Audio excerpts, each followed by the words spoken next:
Retail निवेशकों को झटका और फंड हाउसेस का भरोसा, जानिए क्यों ये स्टॉक सबका ध्यान खींच रहा है। शुरुआत और बिजनेस। 2010 में चेन्नई से शुरुआत की गई थी। प्रमोटर गौतम सरावगी और उनके परिवार के अन्य सदस्य। शुरुआत एक छोटे से कियोस्क से हुई, अब 750 प्लस स्टोर्स भारत और दुबई में। कंपनी खासकर ladies lower wear, leggings, palazzos etcetera और बच्चों के कपड़े बनाती है। कंपनी की खुद की वेबसाइट है जहां से उत्पाद खरीदे जा सकते हैं और कलर के हिसाब से प्रोडक्ट चुनना भी संभव है। Financial details. Current share price 866 रुपये। 52 week high low 1407 rupees 661 rupees. Market cap 4695 रुपये करोड़।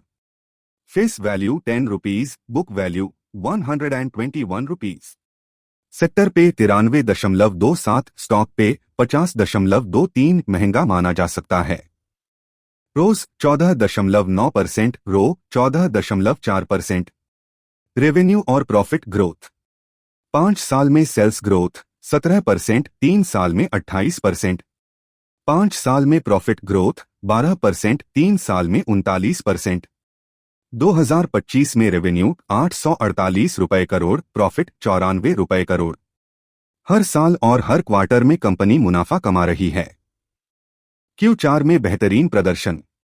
कंपनी ने Q4 में पिछले 7 क्वार्टर्स में सबसे अधिक same store sales growth SSG दर्ज की। 2.11% की SSG ग्रोथ साल दर साल आधार पर दर्ज की गई। मांग में सुधार। कंपनी ने बताया कि जनवरी और फरवरी में मांग में सुधार देखने को मिला। FY26 में मिड सिंगल डिजिट SSG लगभग 4 से 6% का लक्ष्य रखा गया है। नई कैटेगरी में प्रवेश एवरीडे वियर। गो कलर्स अब सिर्फ बॉटम वियर तक सीमित नहीं रहना चाहती। कंपनी एवरीडे वियर और लेडीज टॉप वियर कैटेगरी में भी कदम रखने जा रही है। यह पायलट रूप में 15 स्टोर्स में शुरू किया जाएगा, जो 1500 वर्ग फुट से बड़े होंगे। यह सभी स्टोर्स कंपनी के मौजूदा नेटवर्क से लिए जाएंगे। कवरेज की शुरुआत। मोतीलाल ओसवाल ने गो फैशन पर अपनी कवरेज शुरू की है। शेयर पर बाय रेटिंग दी है और 1127 रुपये का टारगेट प्राइस रखा है। सेगमेंट में लीडरशिप। कंपनी महिलाओं के बॉटम वियर सेगमेंट में कैटेगरी लीडर है। ऑर्गेनाइज्ड मार्केट में इसका 8% मार्केट शेयर है। इसका फर्स्ट मूवर एडवांटेज भी है। राजस्व वृद्धि, रेवेन्यू ग्रोथ।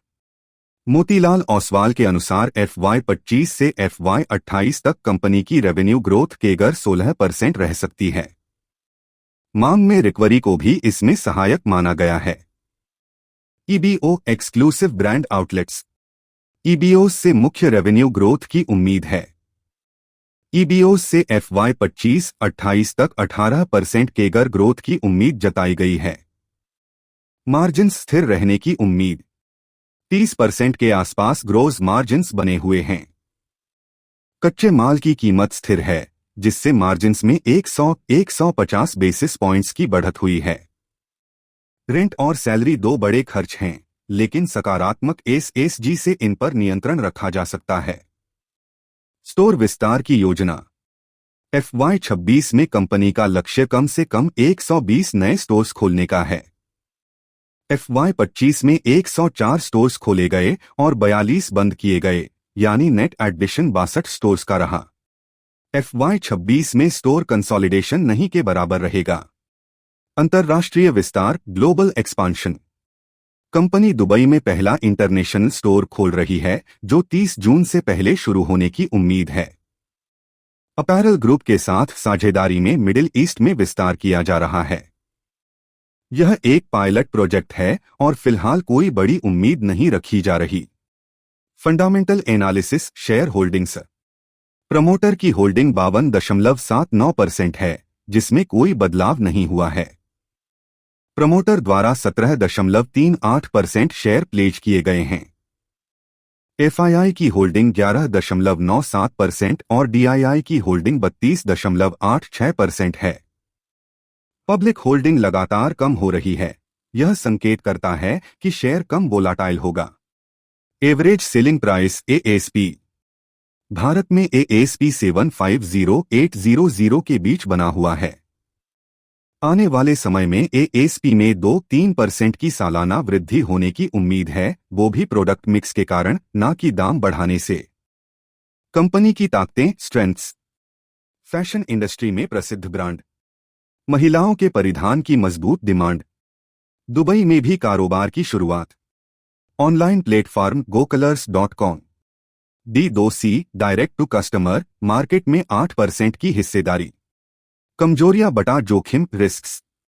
शेयर वर्तमान में बुक वैल्यू से करीब 8 गुना महंगा। पे रेशियो बहुत ज्यादा, स्टॉक और सेक्टर दोनों। अब तक कोई बोनस या डिविडेंड निवेशकों को नहीं दिया गया। कुछ शेयर गिरवी रखे गए हैं। कंक्लूजन। वीडियो में किसी भी स्टॉक के लिए बाय सेल रिकमेंडेशन नहीं दिया गया है। सभी जानकारियां एजुकेशनल पर्पस के लिए हैं। वीडियो पसंद आया हो तो लाइक करें, चैनल को सब्सक्राइब करें।